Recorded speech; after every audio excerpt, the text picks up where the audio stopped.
Optimization again. This time we're looking for optimal distances. I purposely chose these names, they're friends of mine. It's true, I have 2 friends. Mike and Ida are both training for a marathon. Mike's house is located 20 kilometers north of Ida's house. At 9 a.m. one Saturday, oh, not Ian, Mike. Oh, I forgot to change that. Mike leaves his house and jogs south 8 kilometers an hour. It's pretty quick. At the same time, Ida leaves her house and jogs east at 6 kilometers an hour. What a sexist question. Assumes the guy's faster. I know for a fact Ida's faster than Mike.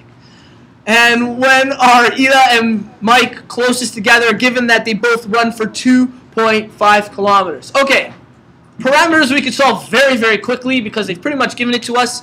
We know they start at what point in time? 9 o'clock, which is also known in terms of hours.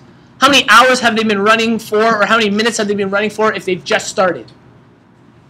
0. So we know we're going to be between 0. And what did they say? They run for how long? 2.5 hours. Oh, that is such a long run. 2.5 hours they run for. Okay? That's really long. We're going to make a picture of this. So those are going to be our parameters. They run from either no time at all, maybe that's the shortest distance from where they start, to the max they run at for 2.5 kilometers. We're trying to find the minimal distance between those 2 points when they're running. We have, let's make a picture of this. I've made it like this because here's Mike's house. Here's Ida's house. He lives in a nicer place than Mike. And there are 20 kilometers away from each other. Okay? That's what the question told us. Mike lives 20 kilometers north. We're just going to assume it's due north, directly north of the other house. Okay? So Mike's 20 kilometers north of Ida's house. Mike then decides to run. And Marcus Reed, please come down to the main office. Marcus Reed. Mike then decides to run south at 8 kilometers an hour. So he starts heading directly towards Ida's house. And he's running at 8 kilometers an hour. They leave at 9 a.m. At the same time, Ida leaves her house and heads directly east. And she runs at 6 kilometers an hour. Okay? So we're changing. They're constantly changing how far away they are from each other. So what we need to figure out here is the shortest distance between the two of them. Okay? Well, we know that this here is 20 kilometers. We don't know how far Ida technically, well, we can figure it out, but we don't know how far away they are at certain points. It's constantly changing. So what we're going to do is we're going to create a triangle out of this question. Because we know at some point in time, this will be the shortest distance. Okay? It will make some type of triangle or a flat line being the starting and ending points. So a flat line will be the ending points and a vertical or horizontal line will be the ending points, and a triangle, the horizontal of the triangle, being some point in between that might be minimal. Okay? So the distance of this part of the triangle, well, as soon as Mike starts running, he's shortening the distance of 20 kilometers. Okay? Assuming he doesn't run backwards. He shortens that distance. So in other words, the max distance is 20 kilometers, and it's being shortened at a rate. What rate is he running at? 8. So it's being shortened at a rate of 8 kilometers an hour, and we're going to denote his running as t, as in time. Okay, so depending how long he's been running for, that distance shortens. If he runs for 1 hour, just for argument's sake, let's say it's for an hour. Well, if he runs for 1 hour, if time is in hours, that means he's now 16 kilometers away from Ida's house, or the corner of our triangle. Okay, but that's going to constantly change, constantly change. Ida, on the other hand, because we need a point of reference. We're using the point of reference for this triangle, and the point of reference is being Ida's house here. Okay, so this distance, that's That is a terrible representation of this. Let's try something different here. There we go. This distance, okay, is our 20 minus 8t. Oh, gosh. There we go. That's how we represent that distance, 20 minus 8t. Well, on the other hand, Eva's distance from the house constantly changes. And because she started here, what's her rate of change? How far away is she getting from the house in terms of time? 6 kilometers an hour is what she's traveling at. And we denoted our hours to be 6t. Okay? So the distance of that side of the triangle is 6t. Okay? Because we've created a right angle triangle, because she's traveling due north and due east, due south and due east, we have a right angle triangle. This is great because we'll now be able to solve for the actual distance between the two of them. Okay? What formula can I use to find the hypotenuse or the distance between the two of them? Pythagoras Theorem. Okay? Remember, Pythagoras Theorem is denoted as c squared is equal to a squared plus b squared. Well, our c squared is going to be our distance here. And what we'll do is we're just going to move that root, or that, squared right over, and we're going to root this. So the distance between them is our c. A can be either of these. We'll call this our a, and we'll call this our b. So a is going to be 20 minus 8t squared plus 6t squared. Okay? We're going to work that out. Our c, the distance between the two of them, is still going to be the root. I didn't mean to use arrows there. It's okay. And we're going to work this out. This ends up being 400 minus 320t plus 64t squared.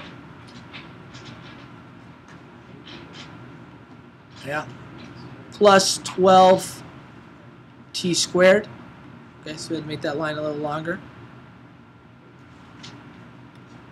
And when we collect our like terms underneath, we should get... Oh, they got something different here.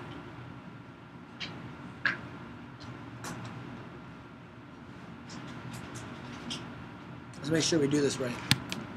Okay, I'm going to redo that first part just to make sure we do it properly. Sometimes in my head, it's not always the fastest. Okay, this technically becomes 20 minus 8t times 20 minus 8t plus 36. Oh, that was my mistake. That was it. The other one, not 12. Okay. What were the numbers we have? Anyone remember? I think those were right. 64. Yeah, we had 400 minus 320t plus 64t squared. That makes sense. Okay, so 64 plus 36 gives us our 100t squared minus 320t plus 400. Okay, so I just simplified what was underneath those brackets. Or sorry, underneath this. This is our equation for how far apart they are. Now that we have the equation of how far apart they are, we're looking for a maximum, or in this case, a minimal distance between the two of them. We know minimal or maximums happen when our curves have a slope of 0, or when the tangent has a slope of 0. So in other words, we're going to derive this function, set it equal to 0, and solve for what times we'd have slopes of 0 at. So we go to derive this function, our derivative becomes a little more intense here. We're going to use our chain rule to derive this. Remember, c is actually in terms of t. So c prime t is equal to, because this is also known as a power of a half, we have 1/2 to the 100 t squared minus 320. This is our chain rule here. 320 t plus 400 to the power of negative 1/2 times The derivative of the inside gives us 200t minus 320. Okay? We now have that. We can simplify this. This becomes 200t minus 320 on top, all divided by. Our 2 goes to the bottom from our fraction. And we're looking for the root of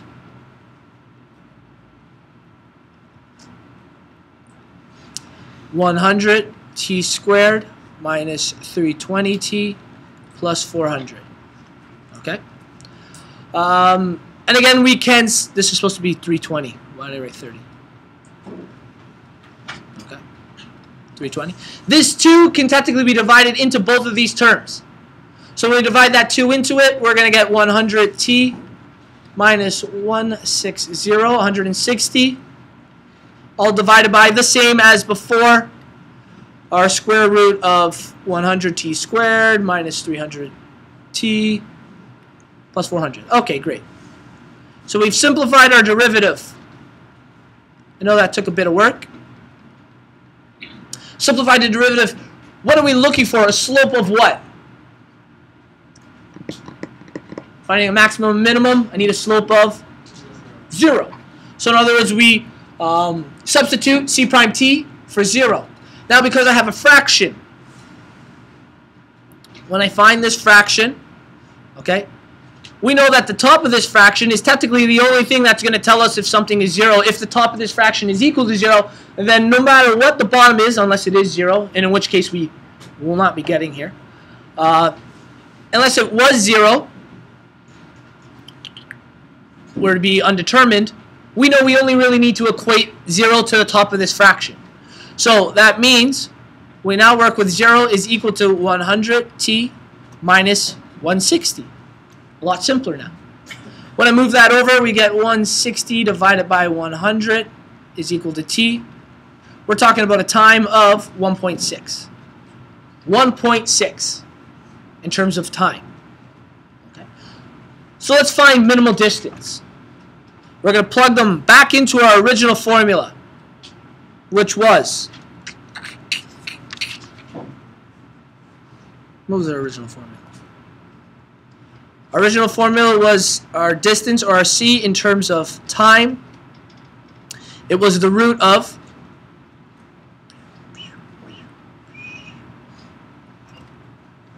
100 t squared minus 320t plus 400.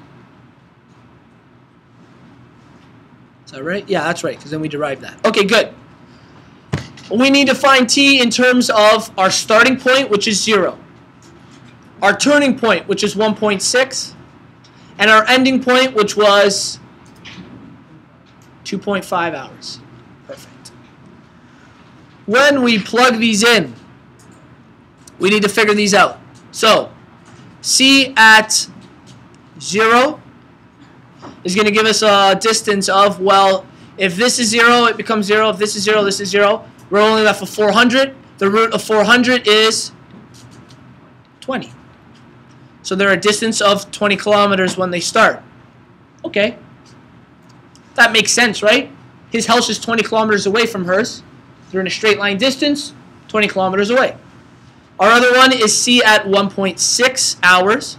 That one's going to be a little more difficult to equate. We'll write these down while they talk. Kevin Benson, please come to the main office. Kevin Benson to the main office, please. 1.6 squared minus 320 times 1.6 plus 400. I'm going to go on the assumption again that you can calculate this. We'll just go straight to the answer here. That's going to be 12. Okay. So at 1.6 hours into their run, they're only 12 kilometers away. Good. That's closer. That's minimum, or a minimum compared to 20. But let's find out their ending points. Their ending points being they run for 2.5 hours.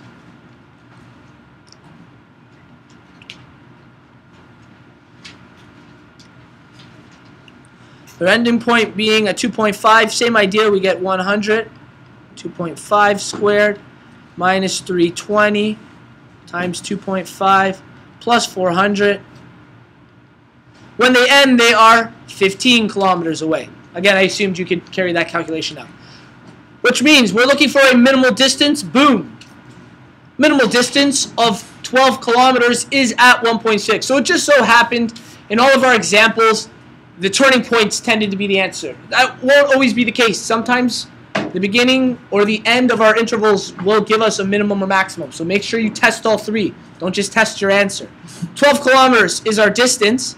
Okay? And I think in the question they actually asked us at what time is that at? Well, if they start at 9 a.m., okay, and they run for 1.6 hours, what is 1.6 hours in terms of minutes or hours? Anyone know? What's that? An hour and 36 minutes. Very good. The way he found that out is 1 times an hour is still going to be an hour. 0.6 of an hour is 60% of an hour, which ends up being 36 minutes if you calculate it, okay? So they run for 1 hour 36 minutes, which means at 10:36 a.m. or p.m. a.m., they are at a minimal distance of 12 kilometers away from each other. A lot of work.